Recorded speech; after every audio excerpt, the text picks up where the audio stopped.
Taylor Swift and Travis Kelce just got married, and they didn't even take a full week off before showing up to someone else's wedding. Here's the deal. On July 3rd, Swift and Kelce said, "I do" at Madison Square Garden in front of over 1,000 guests. One of the most star-studded talked about weddings in recent pop culture memory. And then 1 week later, on July 10th, they were photographed attending the wedding of Kelce's NFL peer, JuJu Smith-Schuster, and his fiancée Laura Crook at the Ritz-Carlton in Laguna Niguel, California. Same couple, new occasion, different coast. Let that sink in. They flew across the country just days after their own epic ceremony. That's either the most wholesome thing you've heard all week, or it tells you something about the kind of people these two are.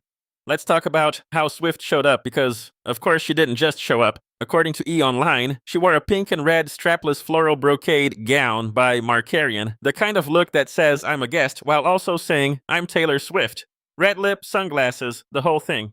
Kelce, for his part, traded the jersey for a suit and some large frame shades, and by all accounts was grinning the entire time. At one point, Swift was photographed sipping champagne and greeting other guests with warm handshakes, which is somehow both incredibly normal and incredibly charming when you consider the week she just had. And here's a small detail worth noticing. Smith-Schuster and Crook were reportedly among the 1,000 guests at Swift and Kelce's own wedding. So this wasn't just a celebrity obligation appearance. These two turned around and returned the favor in real time. That's a friendship move. Now, between their wedding on July 3rd and Smith-Schuster's on July 10th, multiple outlets report that Swift and Kelce spent a few days unwinding in Montana. No details beyond that, which honestly makes it feel even more intentional, like two people who know how to disappear when they need to and reappear when it matters. And when they did reappear, they looked genuinely happy.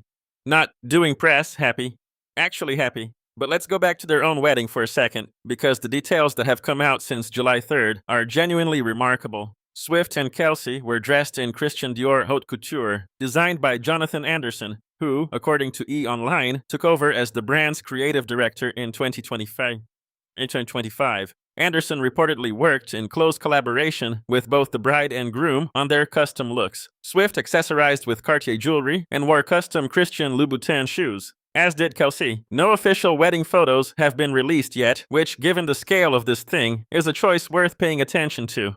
Speaking of choices, the wedding party. Swift and Kelce both skipped the traditional bridesmaids and groomsmen format entirely. Instead, Swift had her brother Austin Swift serve as her man of honor, and Kelce had his brother Jason Kelce as best man. The officiant, Adam Sandler, who, per E! Online, is a longtime Swiftie and has appeared on Kelce's podcast. Kelce also had a cameo in Happy Gilmore 2, which Swift publicly rated, quote, 13/10. So yes, Adam Sandler married Taylor Swift and Travis Kelce. That sentence is real. The guest list, as mentioned, cleared 1,000 people, and it reads like someone exported a contact list from a different dimension. Swift's side included Selena Gomez and Benny Blanco, Gigi Hadid and Bradley Cooper, Ed Sheeran, Jack Antonoff, Zoe Kravitz, and Karlie Kloss, among others. Kelce's side brought nearly the entire Kansas City Chiefs roster, including Patrick Mahomes and Brittany Mahomes, plus head coach Andy Reid and team ownership. And then there was a third category, people from every corner of culture: Robin Roberts, George Stephanopoulos, Jason Sudeikis, Kesha, Machine Gun Kelly, Gracie Abrams, Maren Morris. The list, as E! Online put it,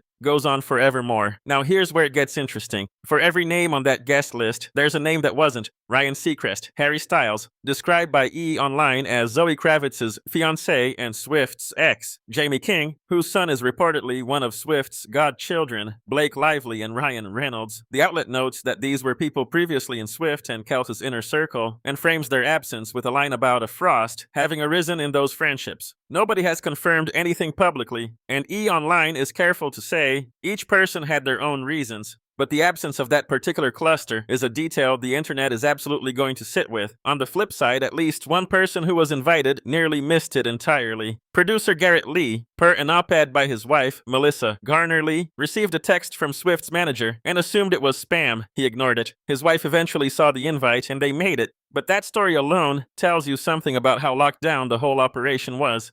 Even people who got invited weren't sure it was real, and that, actually, is the thing I keep coming back to with all of this. For a wedding involving one of the most famous people on the planet, held at one of the most iconic venues in the world, with over 1,000 guests, multiple attendees described it as feeling intimate.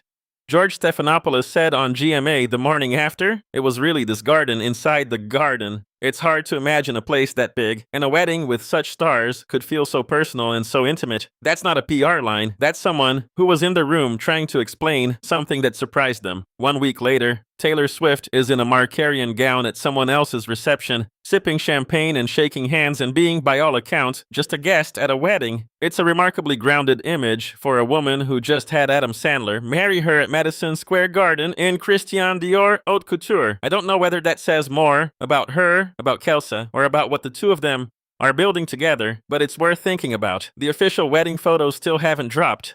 When they do, the internet is going to stop. Drop your prediction in the comments. How long until we see them? And who do you think gets the exclusive? Subscribe if you want to be here when it happens.